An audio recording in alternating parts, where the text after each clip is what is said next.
Halo, Assalamualaikum warahmatullahi wabarakatuh. Selamat pagi anak-anak. Bagaimana kabarnya hari ini? Semoga kalian selalu diberi kesehatan ya. Oke, sebelum kita mulai pelajaran pada hari ini, Ibu ingin mengingatkan untuk kalian semua agar kalian selalu menjaga kesehatan dan kebersihan di masa pandemik ini. Usahakan kalian untuk stay at home, tidak usah keluar rumah apabila tidak ada urusan yang mendesak. Terus kalau kalian keluar rumah, usahakan selalu menggunakan masker dan selalu cuci tangan setelah menyentuh atau kontak dengan lingkungan. Seperti itu ya. Oke. Untuk sesi kita hari ini, kita masih akan belajar tentang keseimbangan cairan dan elektrolit. Kemarin kita sudah banyak belajar ya tentang cairan dan elektrolit. Apa saja? Meliputi distribusi cairan, baik ekstraseluler maupun intraseluler. Kemudian kita juga sudah belajar tentang cara menghitung kebutuhan cairan menggunakan rumus Holliday dan Siregar. Selain itu, kemarin kita juga sudah sedikit membahas tentang faktor-faktor yang mempengaruhi kebutuhan cairan ya dan elektrolit ya. Nah, bagaimana kemarin soal latihannya? Gampang-gampang kan? Kalau kalian membaca dengan seksama, memahami, pasti kalian bisa mengerjakan soal kemarin. Oke, sebelum kita lanjutkan untuk materi selanjutnya, Ibu akan membahas terlebih dahulu soal latihan kemarin ya. Oh iya, Ibu juga minta maaf untuk pesan atau tugas yang kemarin sudah dikirimkan tetapi belum bisa Ibu koreksi dan balas satu persatu ya. Kita langsung bahas saja bersama di sini. Oke.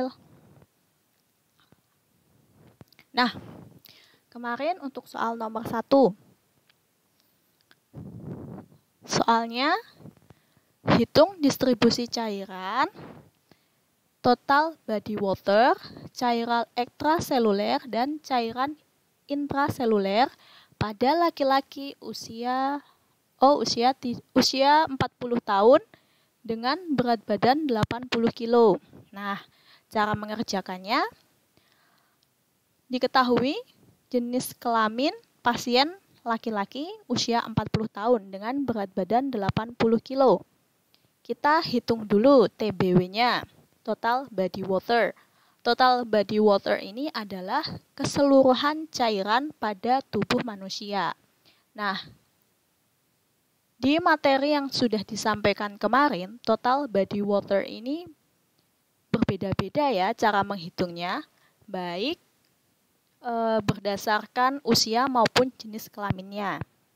Untuk laki-laki, maka TBW ini sebanyak 60%, sedangkan pada perempuan sebanyak 50%, dan pada anak-anak sebanyak 70% ya. Nah, untuk TBW pada soal ini, yaitu langsung kita kalikan saja. 60/100 dikali berat badan, yaitu 80 kg, dan diketemukan hasilnya yaitu 48 liter.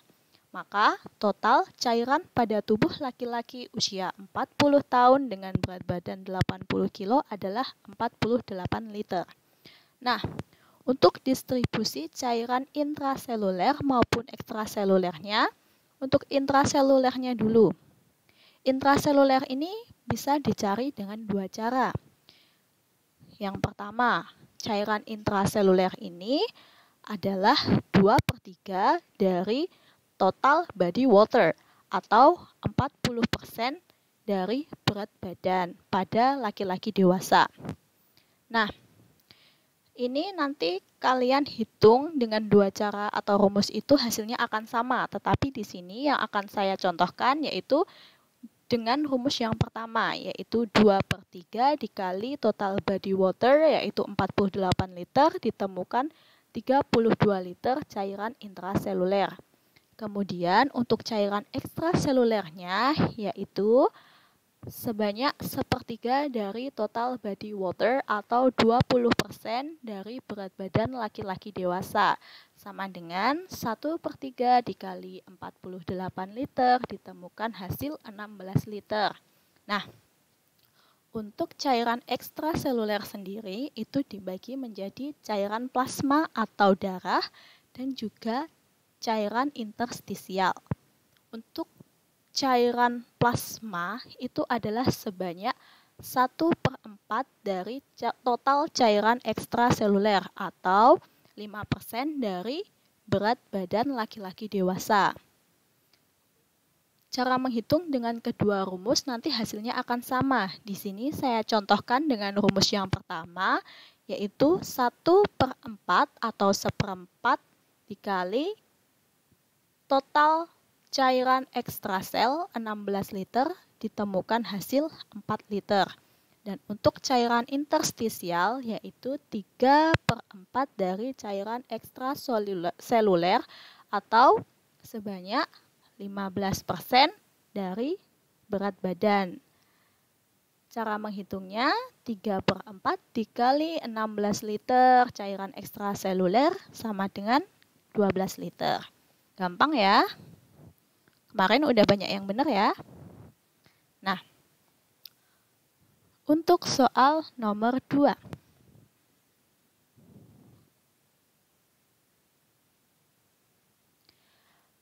Hitung kebutuhan cairan pada orang dewasa dengan berat badan 40 kg berdasarkan rumus Holiday dan Sager. Diketahui, pasien dewasa berat badan 40 kg. Sesuai dengan rumus Holiday dan Sager pada orang dewasa, cara menghitung kebutuhan cairan yaitu dengan menghitung terlebih dahulu berat badan 10 kg pertama, yaitu sebanyak 1 liter atau 1000 ml, 10 kg kedua sama dengan 0,5 liter atau 500 ml, dan berat badan sisanya yaitu 20 ml dikali sisa berat badan. Jadi kebutuhan cairannya tinggal menjumlahkan saja dari jumlah berat badan 10 kg pertama ditambah jumlah berat badan 10 kg kedua ditambah jumlah berat badan sisanya dikali 20 ml. Ditemukan yaitu hasilnya pada 10 kg pertama yaitu 1000 ml ditambah 10 kg kedua yaitu 500 ml dan 20 kg dikali 20 ml sama dengan 400 ml. Jadi total kebutuhan cairan untuk orang dewasa dengan berat badan 40 kg adalah 1900 ml atau 1,9 liter. Gampang sekali ya. Oke, kita lanjut ke soal nomor 3. Seorang anak laki-laki usia 5 tahun dengan berat badan 20 kg dibawa ke rumah sakit karena mengalami diare. Dari hasil pemeriksaan diketahui bahwa anak mengalami dehidrasi berat sehingga dokter menginstruksikan perawat untuk melakukan resusitasi cairan dengan NaCl 0,9%.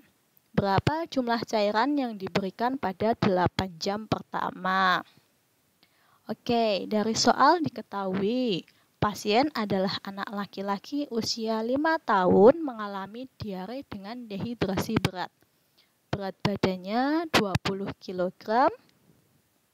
Dan yang ditanyakan adalah jumlah resusitasi cairan kristaloid pada 8 jam pertama. Nah, untuk menghitung jumlah terapi cairan kristaloid ini, rumusnya adalah derajat dehidrasi dikalikan dengan berat badan. Nah, kemarin di materi yang saya sampaikan sudah ada ya untuk pembagian derajat dehidrasi, baik untuk dehidrasi derajat ringan, sedang, berat, maupun shock ya. Nah, untuk dehidrasi berat sendiri, pada anak-anak itu derajat dehidrasinya adalah 10-15%. Tinggal dikalikan saja dengan berat badan anak tersebut. Jadi, hasilnya adalah 2 liter sampai dengan 3 liter atau 2000 mili sampai dengan 3000 mili. Itu adalah terapi cairan keseluruhan. Biasanya terapi cairan ini diberikan selama 16 jam. Kemudian untuk 8 jam pertama jumlah yang diberikan adalah setengah dari keseluruhan cairan yang seharusnya diberikan. Jadi untuk jawabannya tinggal dikalikan saja, setengah dikali 2000 mili sampai 3000 mili. Jadi untuk 8 jam pertama cairan kristaloid atau NaCl yang harus diberikan kepada anak tersebut adalah sebanyak 1000 sampai dengan 1500 mili. Oke. Lanjut ke soal nomor 4 ya. Masih tentang resusitasi cairan. Nah, soalnya seorang perempuan berusia 20 tahun pos kecelakaan lalu lintas dibawa ke rumah sakit dengan fraktur tulang terbuka dan diperkirakan mengalami perdarahan sebanyak 30%. Berapa kebutuhan darah dan cairan pengganti kristaloid yang harus diberikan pada pasien tersebut? Berat badan yaitu 50 kilo. Maaf, di situ Ibu salah nulis ya, 20 kilo. Seharusnya 50 kilo. Benar di pembahasannya. Nah, diketahui dari soal tersebut, wanita usia 20 tahun, berat badan 50 kilo, perdarahan sebanyak 30%, dan estimate blood volume-nya adalah 70 mili per kilogram berat badan. Ini sudah ada rentang-rentangnya sendiri ya, di materi kemarin sudah ada pembahasannya. Nah, yang ditanyakan adalah terapi cairan kristaloid yang dibutuhkan.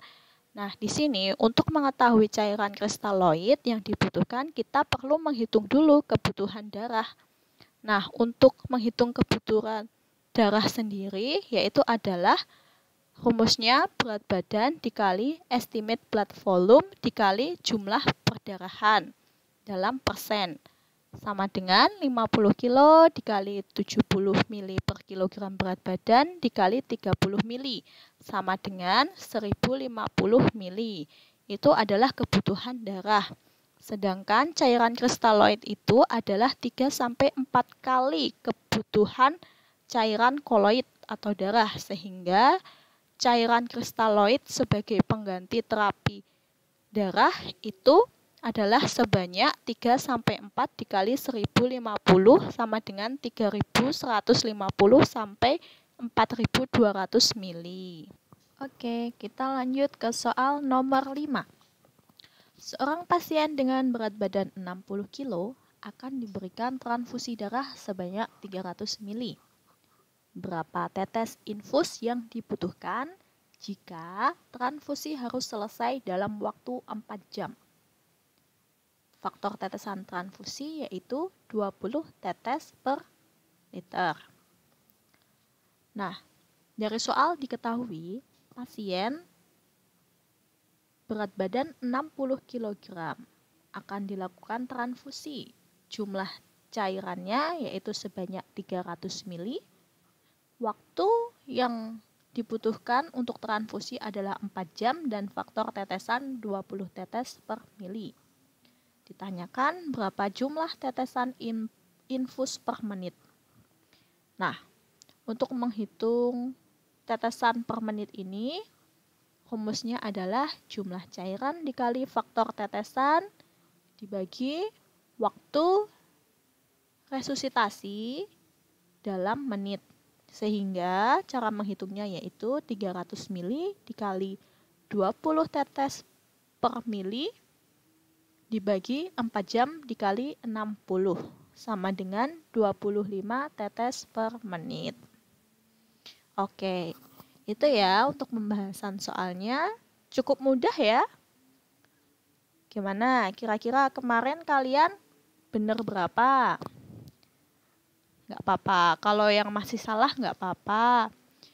Sepenting setelah pembahasan ini kalian menjadi tahu dan bisa untuk menghitung baik distribusi cairan intraseluler dan ekstraseluler, menghitung kebutuhan cairan untuk usia dewasa maupun anak-anak, baik laki-laki maupun perempuan, kemudian melakukan resusitasi atau rehidrasi dengan cairan kristaloid maupun cairan koloid dan menghitung tetesan infus per menit. Nah, ini contoh tetesan infus untuk transfusi ya, untuk menggunakan infus yang mikro maupun makro bisa kalian coba hitung sendiri. Oke, next time kita kasih soal lainnya ya.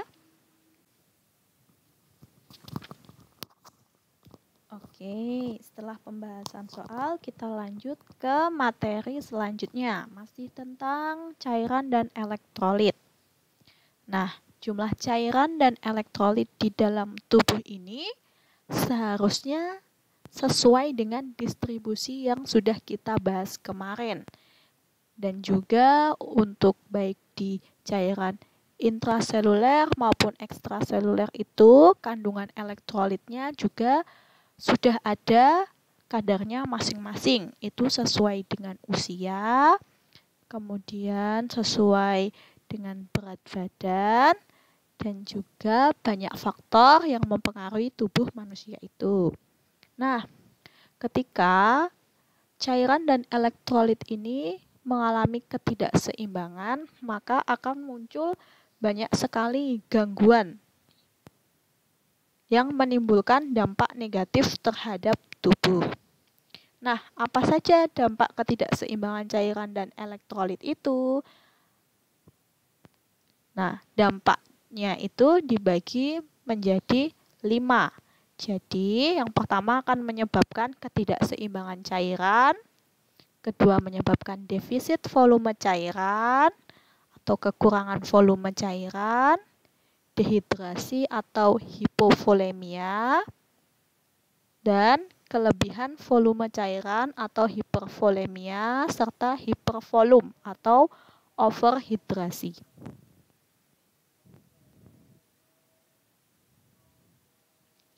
Nah, untuk gangguan pertama adalah ketidakseimbangan cairan. Ketidakseimbangan cairan ini meliputi 2 kelompok besar, yaitu gangguan keseimbangan isotonis dan gangguan keseimbangan osmolar. Gangguan keseimbangan isotonis ini terjadi ketika jumlah cairan dan elektrolit yang hilang bersamaan dalam proporsi yang seimbang, yaitu jumlahnya sama. Kedua, gangguan keseimbangan osmolar ini terjadi ketika kehilangan cairan tapi tidak diimbangi dengan perubahan kadar elektrolit atau kadar elektrolitnya tetap tidak mengalami perubahan. Nah, kemudian berdasarkan 2 hal tersebut terdapat 4 kategori ketidakseimbangan cairan. Yang pertama, kehilangan cairan dan elektrolit isotonik. Kedua, kehilangan cairan hanya air yang berkurang saja. Ketiga, peningkatan cairan dan elektrolit isotonis. Dan yang keempat adalah peningkatan osmolal, hanya air yang meningkat saja. Yang kedua adalah defisit volume cairan. Defisit volume cairan ini terjadi ketika tubuh kehilangan cairan dan elektrolit ekstraseluler dalam jumlah yang proporsional atau isotonik. Disebut juga hipovolemia. Nah, ketika tubuh mengalami defisit volume cairan, maka tubuh akan memberikan kompensasi dengan melakukan pemindahan cairan intraseluler ke interseluler, kemudian berpindah lagi ke intravaskuler untuk mengganti kehilangan cairan di ekstraseluler. Nah, penyebab defisit volume cairan ini dapat disebabkan karena kehilangan cairan abnormal melalui kulit, penurunan asupan cairan, perdarahan, maupun pergerakan cairan ke tempat yang tidak mudah untuk dikembalikan ke tempat semula dalam kondisi ekstraseluler istirahat. Nah, di mana saja tempat itu? Yaitu ada di pleura, membran pembungkus paru-paru, peritoneum di rongga perut, perikardium, selaput pembungkus jantung, atau di rongga sendi. Nah, untuk faktor resiko sendiri, pasien dengan gangguan yang mengalami kehilangan cairan berlebihan, seperti muntah, diare, dan pengisapan lambung. Nah, ini ditandai dengan penurunan berat badan. Kemudian, siapa lagi yang berisiko adalah orang yang asupan cairannya mengalami ketidakcukupan atau kurang asupan cairan karena anoreksia, tidak nafsu makan, kemudian mengalami mual muntah, tidak ada cairan, depresi maupun konfusi atau bingung. Nah, ini biasanya ditandai dengan penurunan tekanan darah. Yang ketiga adalah dehidrasi atau hipovolemia. Dehidrasi disebut juga ketidakseimbangan hiperosmolar, yaitu kehilangan cairan yang tidak diimbangi dengan kehilangan elektrolit dalam jumlah yang proporsional, terutama natrium. Kehilangan cairan ini menyebabkan peningkatan kadar natrium plasma serta dehidrasi intraseluler. Air berpindah dari sel dan kompartemen interstisial menuju ruang vaskuler.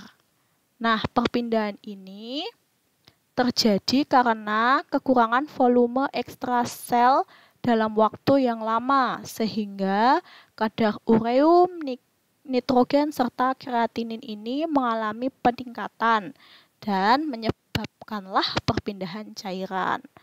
Nah, apabila perpindahan cairan dari intrasel ini terus-terusan, maka akan menyebabkan gangguan fungsi sel dan kolaps sirkulasi atau gangguan sirkulasi.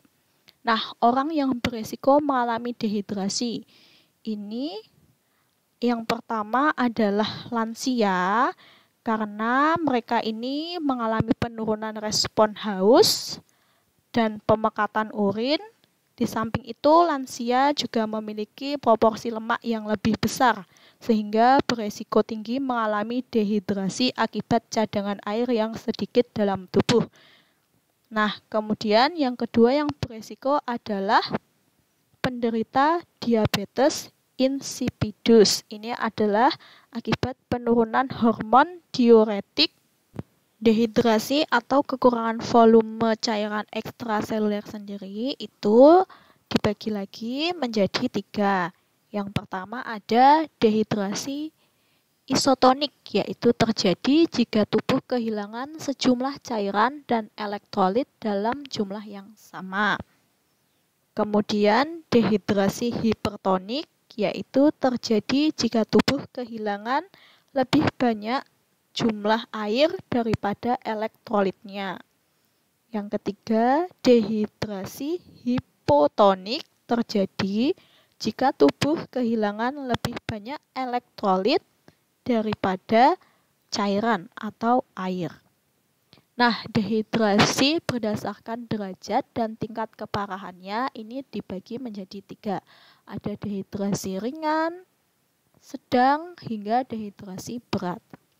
Untuk dehidrasi ringan sendiri ini kehilangan cairan sebanyak 5% dari berat badan, yaitu pengeluaran cairan sekitar 1,5 sampai 2 liter.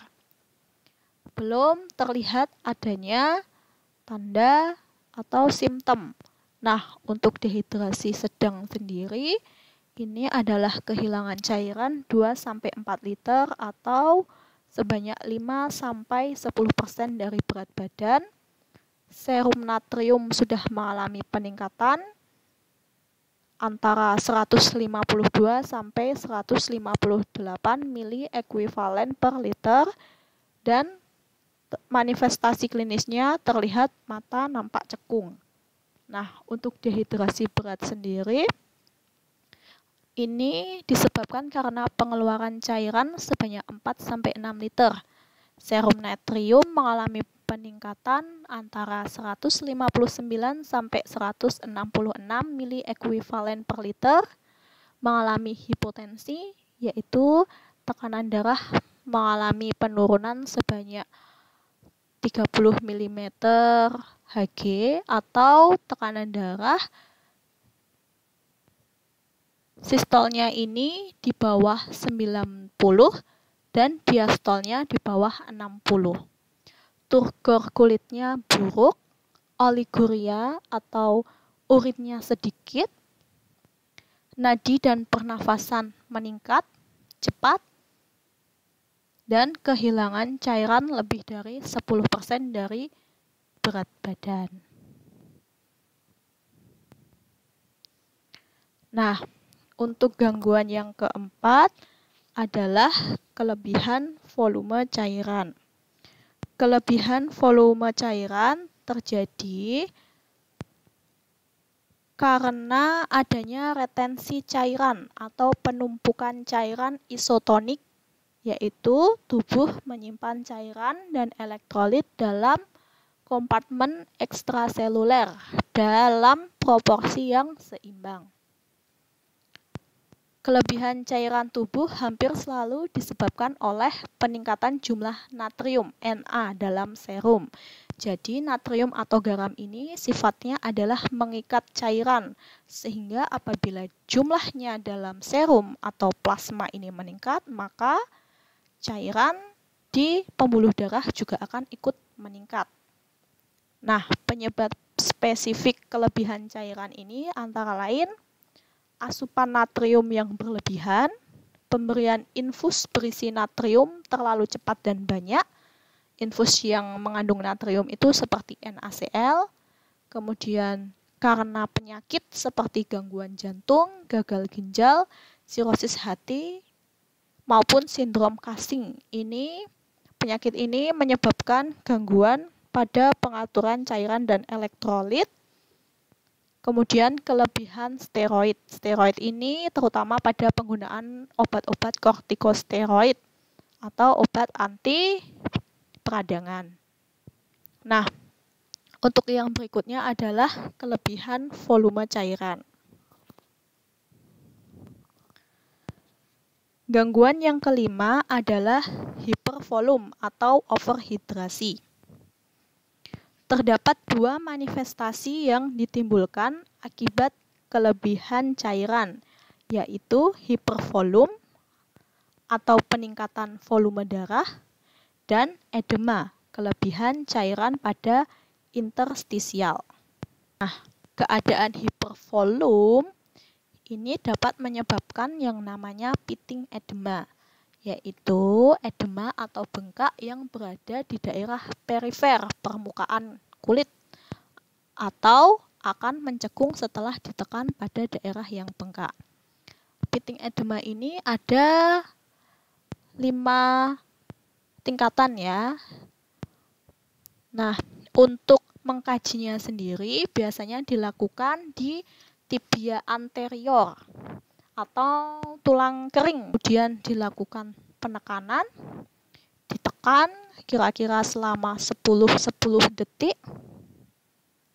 Kemudian diangkat. Maka kalau terjadi pitting edema ini permukaan kulit akan menjadi cekung. Nah, untuk derajat 0 itu tidak mengalami cekungan. Kemudian derajat 1 itu pitting edema ringan itu akan mengalami cekungan sekitar 2 mm dan akan kembali dengan cepat. Nah, untuk derajat 2 ini moderate. Pitting edema ini ketika ditekan akan mengalami cekungan sekitar 4 mm dan akan kembali dalam waktu 10-15 detik. Jadi tidak langsung kembali ya. Kemudian untuk derajat 3 ini moderately severe. Pitting edema ini ketika ditekan akan mengalami cekungan sekitar 6 mm dan waktu lebih dari 1 menit untuk kembali seperti semula cekungannya.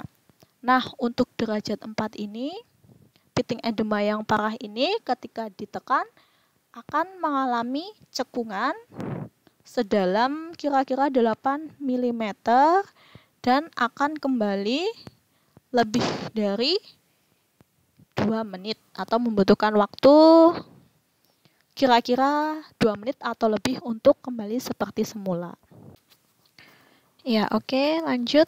Tadi kita sudah membahas tentang gangguan atau masalah keseimbangan cairan. Sekarang kita akan lanjut ke gangguan atau masalah kebutuhan elektrolit. Nah, elektrolit itu ada apa aja? Yang dominan dalam tubuh itu ada natrium, kalium, kalsium, dan magnesium. Di sini kita akan membahas itu saja ya. Untuk elektrolit yang lain, kalian bisa mencari sumber bacaan yang lebih lengkap di internet maupun di buku. Oke. Nah, jadi gangguan elektrolit itu yang pertama ada gangguan kadar natrium plasma, kedua ada gangguan kadar kalium plasma, ketiga ada gangguan kadar kalsium plasma, dan yang keempat itu ada gangguan kadar magnesium. Nah, yang pertama untuk gangguan kadar natrium plasma ini ada hipernatremia dan juga hiponatremia. Apa itu hipernatremia?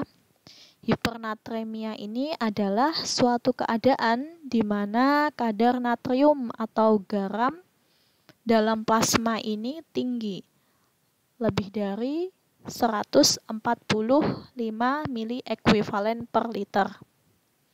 Nah, untuk penyebabnya, hipernatremia ini bisa disebabkan karena dehidrasi, kekurangan cairan, kemudian diare, dan asupan garam yang berlebihan, sedangkan asupan airnya sedikit. Untuk tanda dan gejala yang muncul pada hipernatremia, yang pertama, mukosa kering, baik mukosa mulut, kemudian oliguria atau anuria, yaitu jumlah urinnya sedikit atau bahkan tidak mengeluarkan urin sama sekali.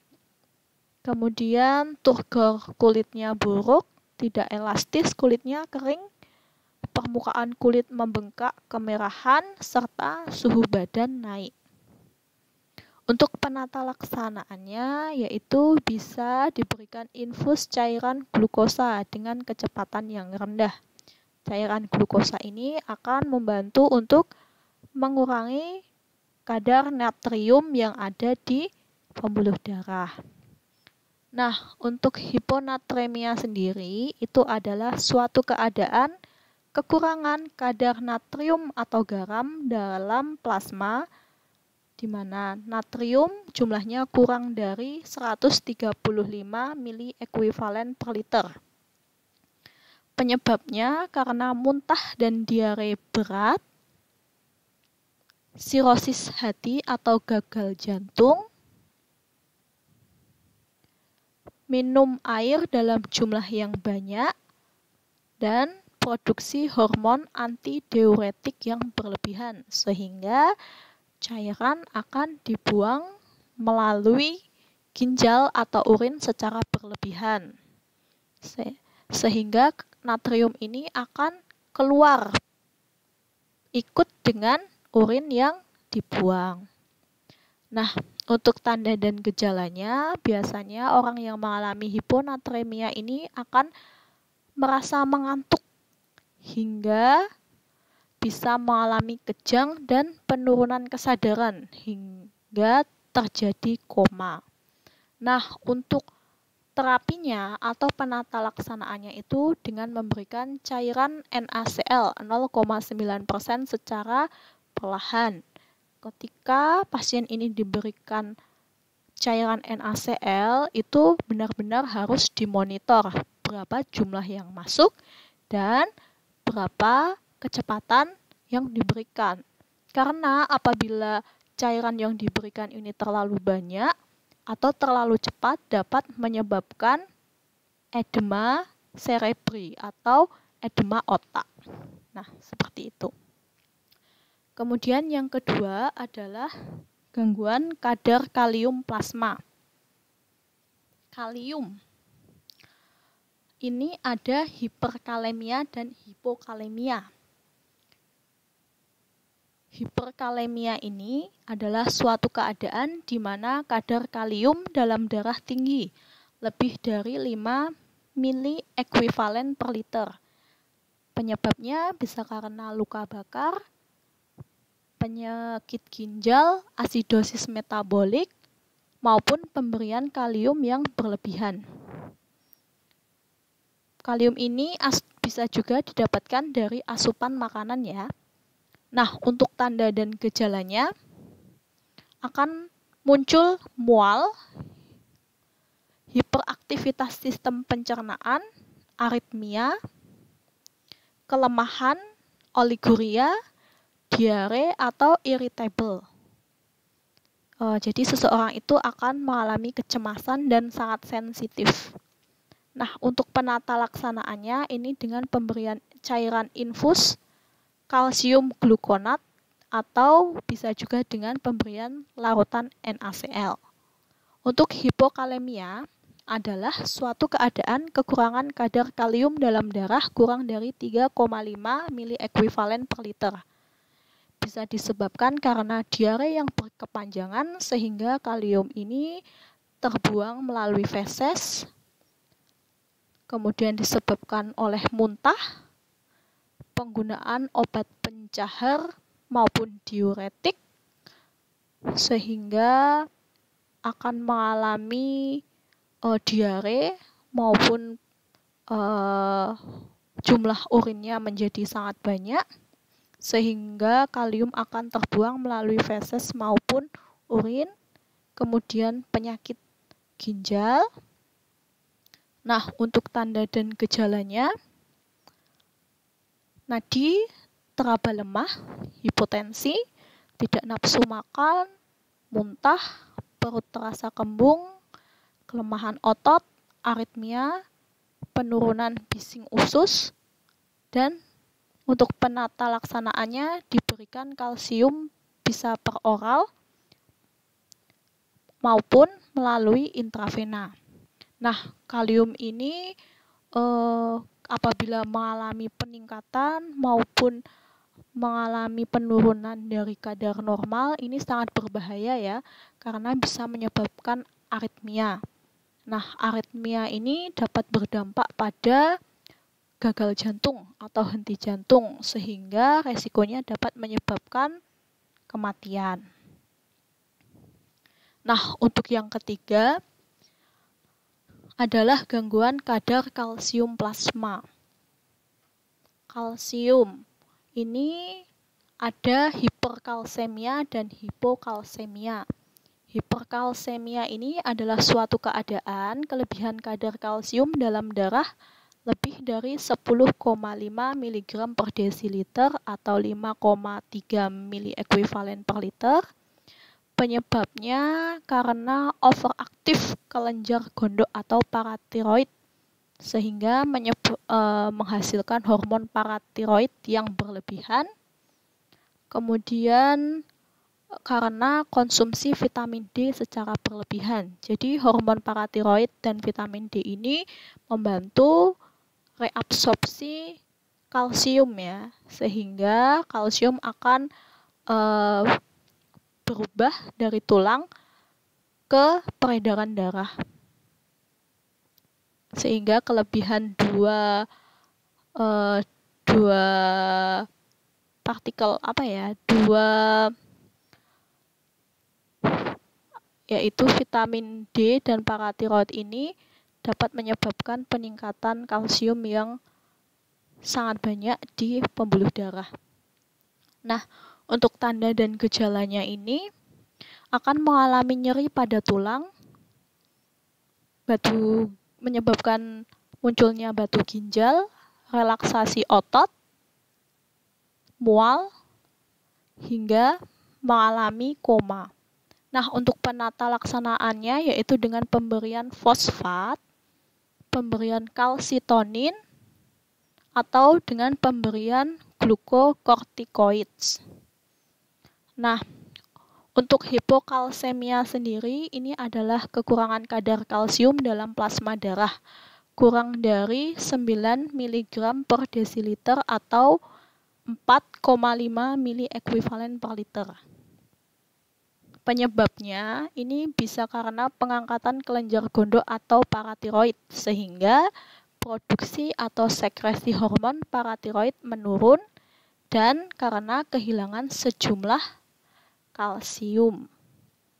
Untuk tanda dan gejalanya sendiri ini antara lain ada kram otot, kram perut, kejang, bingung, dan terasa kesemutan pada jari dan sekitar mulut. Terapi atau penata laksanaannya dengan pemberian kalsium per oral atau melalui intravena dan meningkatkan konsumsi vitamin D, bisa berupa suplemen maupun dari makanan. Nah, untuk gangguan selanjutnya adalah gangguan kadar magnesium. Gangguan kadar magnesium ini ada hipermagnesia dan hipomagnesia. Hipermagnesia kondisi kelebihan kadar magnesium dalam darah lebih dari 2,5 mili ekuivalen per liter. Penyebabnya karena bisa gagal ginjal, penyakit jantung, konsumsi obat dan suplemen yang mengandung magnesium hidroksida secara berlebihan. Contohnya itu pada obat penyakit MAH itu seperti antacid itu banyak mengandung magnesium. Kemudian karena luka bakar maupun hipertiroid. Nah, untuk tanda dan gejalanya ini bisa mengalami gangguan kesadaran, gangguan pernafasan, sakit kepala, lemah maupun hipotensi. Penata laksanaannya dengan memberikan obat diuretik dan infus kalsium glukonat. Untuk hipomagnesia adalah kondisi kekurangan kadar magnesium dalam darah kurang dari 1,3 mili ekuivalen per liter. Penyebabnya ini karena gangguan nutrisi dan metabolisme, kurang asupan magnesium, gangguan penyerapan di usus, pengeluaran berlebihan oleh ginjal, kelebihan hormon aldosteron, antidiuretik dan tiroid, maupun karena diare yang berlangsung lama. Untuk tanda dan gejala ini seseorang yang mengalami hipomagnesia ini akan mengalami anoreksia atau kehilangan nafsu makan, tremor, kram pada kaki dan tangan, takikardia atau berdebar berdebar-debar, mual muntah, dan disorientasi. Bisa disorientasi tempat, waktu, orang. Kemudian untuk penata laksanaannya ini dengan pemberian magnesium bisa per oral, intramuskular, maupun intravena. Oke, kita lanjut ke mekanisme tubuh manusia terhadap keseimbangan cairan. Jadi, keseimbangan cairan itu akan terjadi apabila jumlah cairan yang masuk atau intake cairan sama dengan cairan yang dikeluarkan atau output cairan.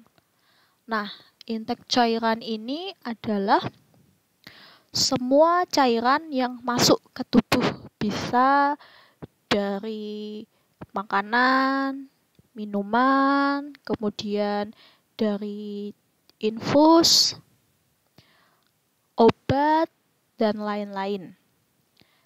Nah, untuk kebutuhan cairan pada orang dewasa itu sekitar 2.600 ml, di mana intake tersebut dapat diperoleh dari minum kurang lebih 1.300 ml, pencernaan makanan dari bahan makanan seperti sayur-sayuran, buah-buahan, itu bisa mencapai kurang lebih 1.000 ml, dan oksidasi metabolik atau hasil metabolisme itu sebanyak kurang lebih 300 ml.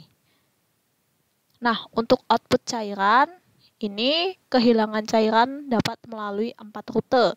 Yang pertama, urin.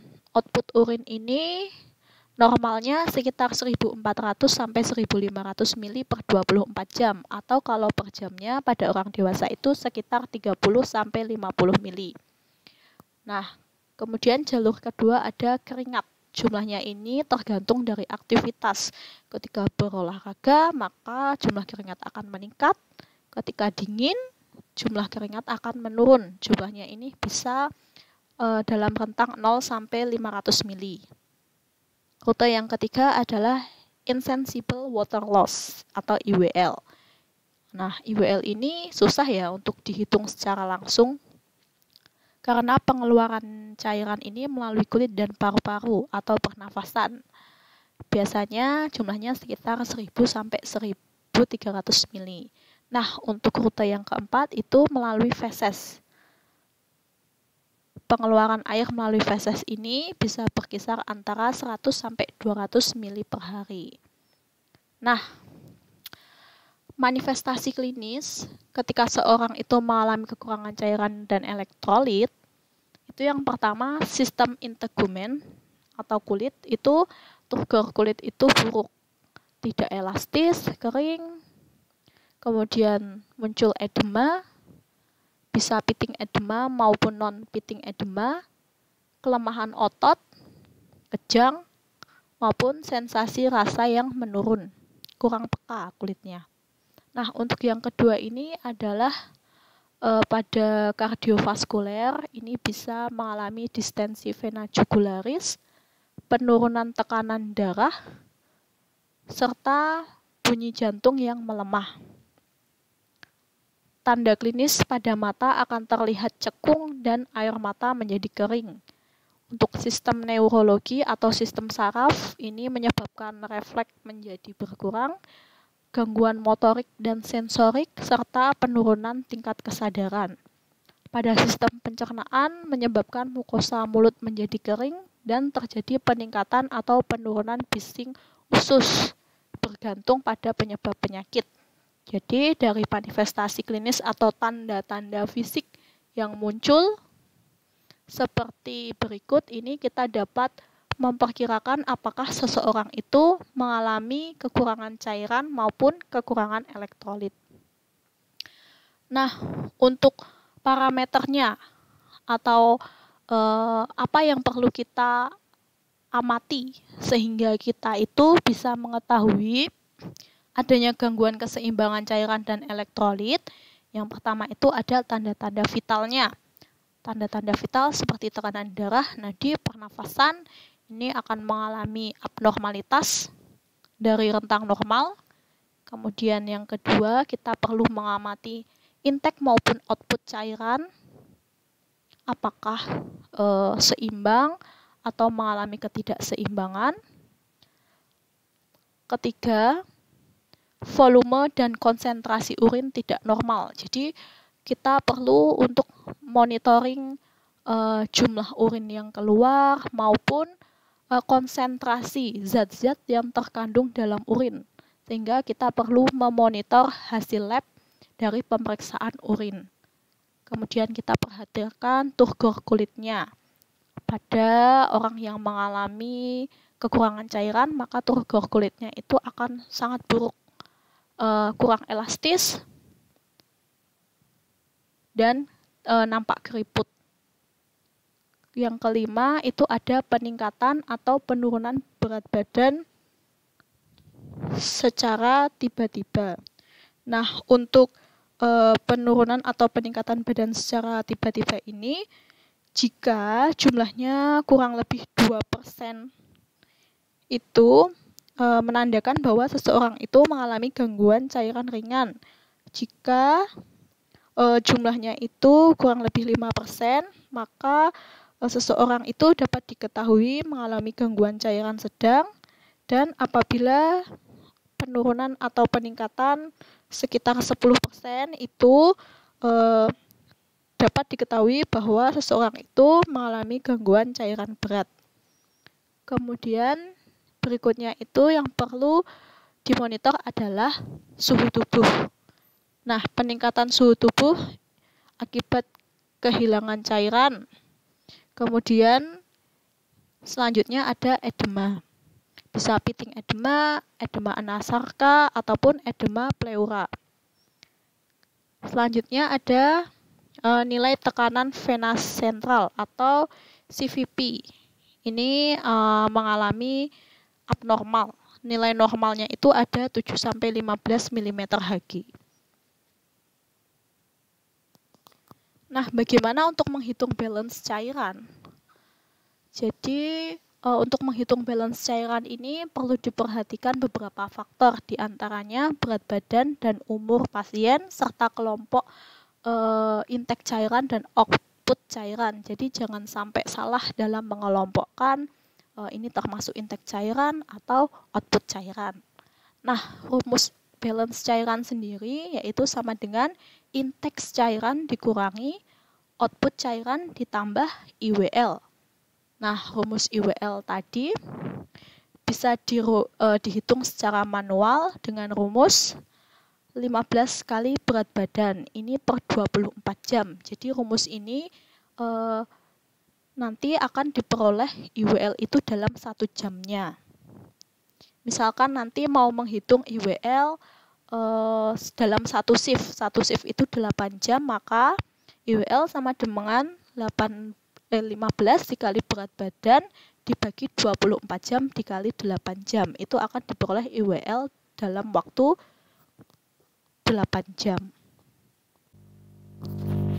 Oke, lanjut ke contoh soal. Ini adalah contoh soal untuk menghitung balance cairan. Soalnya, Tuan Ek dengan trauma abdomen tumpul dilakukan operasi. Selama proses operasi, pasien diberikan cairan infus sebanyak 500 cc dalam waktu 2 jam. Perdarahan selama pembedahan itu sebanyak 150 cc. Urin tampung itu diketahui sebanyak 300 cc. Berat badan klien yaitu 55 kg. Nah, hitung balance cairan klien selama waktu operasi. Diketahui waktu operasinya adalah 2 jam. Total cairan masuk atau input itu ada infus sebanyak 500 cc, kemudian total cairan keluar atau output cairannya itu dari perdarahan sebanyak 150 cc, dari urin sebanyak 300 cc, dan IWL dapat dihitung dengan mengkalikan 15 dikali berat badan dibagi 24 jam, yaitu sebanyak 34,38 mili per jam. Nah, di situ ditanyakannya selama waktu operasi, sehingga waktu operasi yaitu 2 jam. Hasil perhitungan IWL selama 1 jam dikali 2, yaitu diperoleh hasil 68,76 mili atau atau cc. Nah, balance cairannya yaitu intake dikurangi output ditambah IWL. Intake-nya tadi berapa? 500 dikurangi output tambah IWL 150 ditambah 300, 405 ditambah 68,76 didapatkan hasil minus 18,76 mili. Jadi ini belum seimbang ya, tetapi minus itu berarti masih mengalami kekurangan volume cairan. Jadi cairan yang keluar itu lebih banyak daripada cairan yang masuk, sehingga perlu dilakukan penambahan cairan. Nah, untuk asuhan keperawatan pada kasus gangguan ketidakseimbangan cairan dan elektrolit ini, perawat perlu mengkaji riwayat kesehatan dan keperawatan klien untuk mengidentifikasi penyebab adanya gangguan keseimbangan dan elektrolit. Kemudian kaji manifestasi klinik pasien melalui menimbang berat badan setiap hari, memonitor tanda-tanda vital, dan mengkaji intake maupun output cairan pasien. Ketiga, perawat juga perlu melakukan pengkajian fisik meliputi turgor kulit, hidrasi, suhu tubuh, neuromuskular, kemudian perlu melakukan auskultasi bunyi atau suara nafas, mengkaji perilaku pasien, tingkat energi pasien, dan tingkat kesadaran, serta mengkaji nilai pemeriksaan laboratorium, baik hasil cek lab elektrolit, kemudian cek lab urin juga perlu. Nah, untuk diagnosis keperawatan yang mungkin muncul, nah itu bisa resiko ketidakseimbangan elektrolit, resiko ketidakseimbangan volume cairan, defisiensi volume cairan, kelebihan volume cairan, pola nafas tidak efektif, penurunan curah jantung, ketidakefektifan perfusi jaringan perifer, kerusakan integritas membran mukosa oral, risiko shock maupun risiko kerusakan integritas jaringan. Nanti perlu dianalisis lagi dari hasil pengkajian itu kira-kira masalah utamanya apa. Data-data hasil pengkajian itu menuju atau mengacu pada diagnosa keperawatan yang mana, itu perlu dianalisis lebih lanjut ya. Nah, untuk intervensi keperawatan sendiri, yang pertama yang perlu dilakukan adalah memonitor kondisi umum dan tanda vital pasien, memonitor intake dan output cairan, kemudian memonitor hasil pemeriksaan laboratorium pasien. Yang keempat, memberikan terapi intravena sesuai kondisi pasien dan instruksi dokter dengan memperhatikan jenis cairannya, jumlah atau dosis pemberiannya, serta komplikasi dari tindakan pemberian cairan. Kemudian yang terakhir, provide care atau memberikan perawatan sesuai kebutuhan spesifik klien seperti perawatan luka ataupun manajemen pencegahan jatuh. Nah, untuk ini evaluasi dan kriteria hasil ya. Yang pertama yang perlu dievaluasi itu intake dan output cairan. Intake dan output cairan diharapkan dalam batas keseimbangan, elektrolit serum dalam batas normal, dan tanda-tanda vital dalam batas normal. Nah, ini tugasnya silahkan dikerjakan ya. Untuk pengumpulannya paling lambat 2 kali 24 jam. Bisa dikirim melalui email maupun melalui japri WA saya ya. Bisa ditulis tangan maupun diketik, terserah kalian. Dikerjakan saja sebisanya, tidak usah nyontek temennya, nggak usah tanya-tanya temennya, dikerjakan sebisanya saja. Tidak akan mempengaruhi nilai kalian, tetapi hasil pekerjaan kalian itu nanti akan saya jadikan bahan evaluasi apakah kalian sudah paham dengan apa yang sudah saya sampaikan. Oke, seperti itu ya. Nah, ini sumber bukunya dari Pilar, sama seperti yang kemarin. Nah, cukup sekian dari saya. Apabila ada pertanyaan ataupun kurang paham, bisa dicari dulu di internet ataupun bahan bacaan lain di buku. Kemudian kalau masih belum paham, bisa ditanyakan langsung sama saya, bisa tanya lewat email ataupun lewat WA ataupun di grup WA juga boleh ya. Oke, sekian dari saya. Terima kasih atas perhatiannya. Wassalamualaikum warahmatullahi wabarakatuh. Selamat belajar.